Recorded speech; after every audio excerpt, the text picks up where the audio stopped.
Vim da filosofia pura, né? E por um acaso eu caí na comunicação. Não foi um projeto, nunca me passou pela cabeça trabalhar com pesquisa em comunicação. Mas eu diria que eu gostei muito. Eu acho que eu não estaria feliz se estivesse no departamento de filosofia ou na faculdade de filosofia. Eu acho que eu estou muito melhor na área de comunicação. Ela começou a se interessar pela nossa área de conhecimento desde que ingressou na Escola de Comunicações e Artes, onde assumiu a disciplina de Filosofia da Comunicação. Foi tudo um pouco fruto do acaso, né?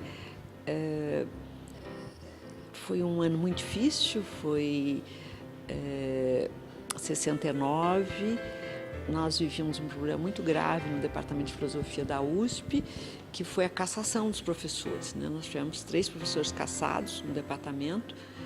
O departamento ficou sem aulas, ele fechou no primeiro semestre de 69, né?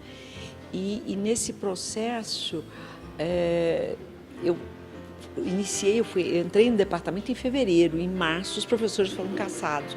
Inclusive o meu orientador foi cassado, quem me convidou para o departamento foi cassado, né?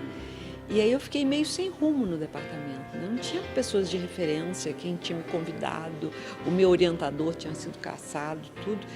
E aí tinha uma vaga lá na Escola de Comunicações. Desde então, ela manteve uma relação orgânica continuada e muito intensiva com os pesquisadores da área. Eu sempre gosto de lembrar de um episódio que é gozado, porque eu precisava, para ser contratada pela USP e pela ECA, eu precisava de um atestado de idoneidade moral, né? Então o chefe do departamento, que era o professor Virgílio Noé Pinto, deu um atestado, precisava outro atestado. Aí ele vira e fala assim, olha, tem ali o professor Max naquela sala, ele é o chefe do departamento de jornalismo, vai lá e pede para ele. Eu falei, mas eu não conheço ele, como é que eu entro lá e peço um atestado? Não, vai que ele é uma pessoa ótima, não sei o quê. Eu entro na sala, bato na porta, o professor Max manda eu entrar, ele está na máquina escrevendo, e eu me apresento e digo, eu preciso de um atestado de idoneidade moral, e ele me dá esse atestado. Assim que começa a minha relação com o professor Max, pedindo um atestado de idoneidade moral. Aí a gente muda dos barracões para a sede atual da ECA, e lá o departamento de jornalismo ficava exatamente em frente do departamento de comunicações e artes, né? E aí começa a minha amizade com o professor Max, desde o segundo semestre de 69. Ana Maria sempre foi uma pessoa muito acolhedora, sempre me recebeu de forma carinhosa e muito competente, discutiu sempre as ideias do projeto e realmente eu tenho assim boas recordações, né, desses momentos de orientação. Eu diria que no início, como eu comecei muito jovem, né, eu era bravíssima, nossa senhora, autoritária, brava, né? E fui assim, de certa forma, tendo uma relação mais amorosa com os alunos, tendo uma interação muito maior. Uma vez ela me recebeu na sua própria casa, passamos uma manhã inteira discutindo o projeto, e ela sempre com novas ideias e tentando ajudar, né, na definição do problema de pesquisa e tudo. Todo aluno de pós te traz, com a realização da tese de doutorado ou da dissertação de mestrado, ele traz assim, um crescimento muito grande para você, né? E a coisa que eu acho mais importante é quando esse aluno passa a caminhar por pernas próprias, que a pesquisa dele passa a ser importante, às vezes até mais importante do que a minha. Eu acho que o discípulo tem que superar o mestre. Eu fico muito contente quando vejo meus alunos fazendo trabalhos brilhantes, né? E eu diria que, em geral, eu tenho muito orgulho deles, porque quase todos publicaram as suas dissertações e as suas teses de doutorado. Quase todos. Eu acho que contaria nos dedos que não publicaram. Isso eu acho que é o meu maior orgulho, fazer com que a pesquisa acadêmica saia da biblioteca, através da sua dissertação, da sua tese, e passe a circular. Sou realmente muito grata à acolhida da Ana Maria. E especialmente, eu diria, que a grande contribuição da Ana Maria foi também a liberdade que ela me deu. Ela me deu muita liberdade de elaboração da tese e isso possibilitou para mim um desenvolvimento no campo da pesquisa e dentro da própria temática que eu trago até hoje e continuo tentando avançar nessa perspectiva. E eu acho que eu me realizei mesmo. Eu gosto da graduação também, acho uma coisa apaixonante dar aula para essa meninada, né? E gosto muito da pós. Eu acho que na pós você tem um diálogo onde eu acho que você aprende mais do que você ensina, né? Eu acho que é um diálogo muito interessante. Agora, dar aula para esses meninos é você se atualizar, né? Se atualizar em termos de cultura juvenil, se atualizar em termos de profissões, né? Eu gostava muito. Ela se dedicava muito ao estudo das relações entre comunicação e filosofia, entre comunicação e indústria cultural, entre indústria cultural e os movimentos populares. No início, né, eu ensinava só a escola de Frankfurt, né? Um aluno, depois de uma aula, onde eu demolia a indústria da comunicação, a indústria cultural, ele me aborda e diz assim: professora, e eu como é que eu fico agora? Ele que fazia jornalismo, eu vou trabalhar nessa indústria? Assim, eu caiu a ficha aí, né? Eu falei, meu Deus, eu não tenho direito de tirar, né, essa esperança dessa meninada, precisa ter uma alternativa, né? E eu acho que foi a crítica do professor Marques muito grande, e esse aluno, que acho que nem sabe mais, ele nem lembra o quão importante ele foi, com uma pergunta só: o que eu faço com essas teorias agora? E o que eu faço com a minha vida, com a minha profissão, né? O texto que marcou muito da Ana Maria foi a teoria necessária, né? E um outro texto também, que inclusive no meu doutorado foi um texto que me ajudou bastante, foi sobre as rádios revolucionárias em El Salvador. Eu acho que a grande influência que eu tive foi do Walter Benjamin, que, de certa forma, embora ele seja considerado da escola de Frankfurt, ele tinha profundas divergências, né?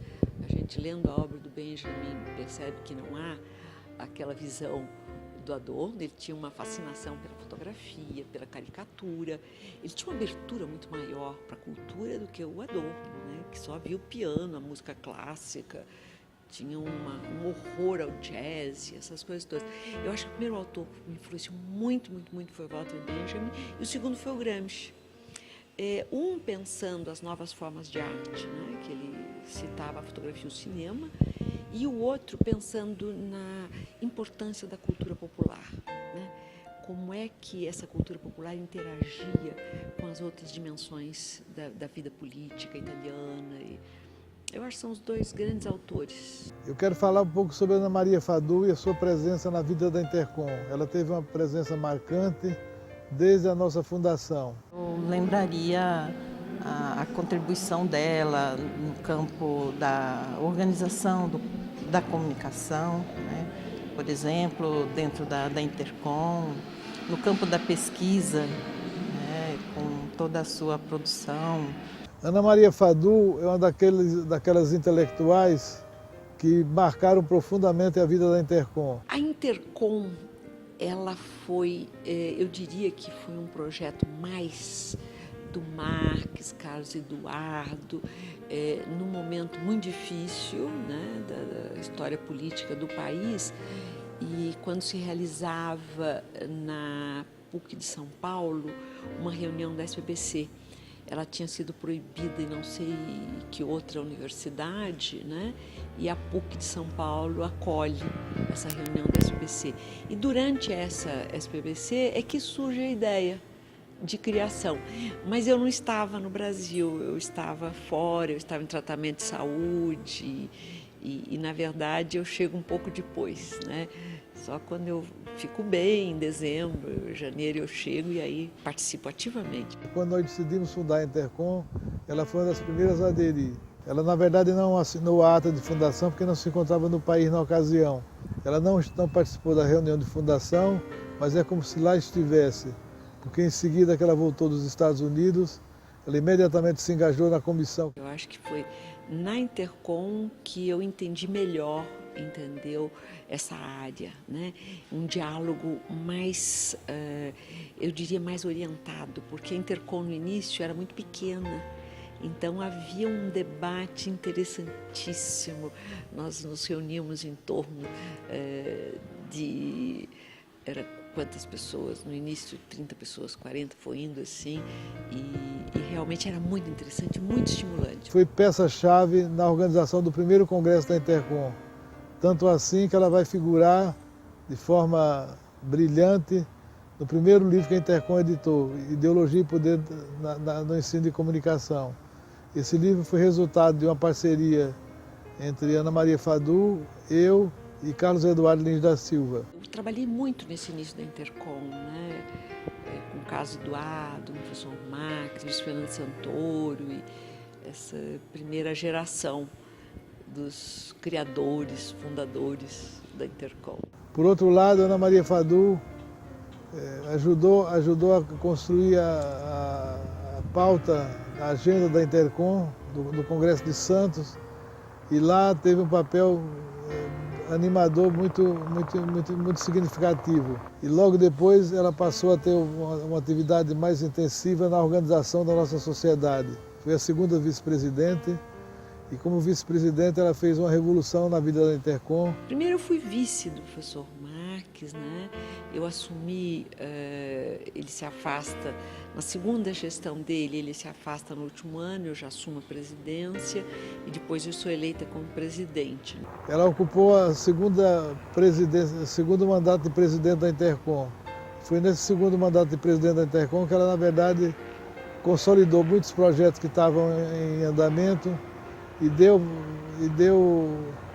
o pontapé inicial para o nascimento da nossa revista brasileira de Ciências da Comunicação. A Intercom, desde o início, editava um boletim mimeografado chamado Boletim Intercom, e Ana Maria transforma esse boletim numa revista cultural. Ela organizou fóruns em convênio com as empresas jornalísticas, organizou o congresso de Bertioga. Em suma, foi a nossa embaixatriz junto às entidades congêneres do Canadá, de Portugal, da França e da Espanha. Aí foi difícil, né?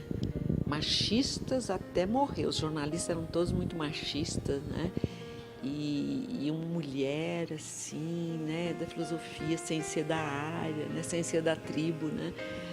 Foi complicado, né? Mas eu acho que foi o maior aprendizado que eu tive. Desde 1977, 78, ela tem estado presente diuturnamente na vida da nossa sociedade e atualmente exercendo o cargo muito importante de membro do Conselho Curador da nossa sociedade. Ana Maria me parece que sempre foi uma pessoa que esteve à frente, né, do seu tempo, despertando, trazendo então um debate promissor e atual para a área da comunicação, em vários momentos. Eu acho que a homenagem que a Intercom está lhe prestando agora é mais do que justa e acho que devemos ressaltar esse seu papel não só de intelectual, mas também de um ser humano com muita densidade.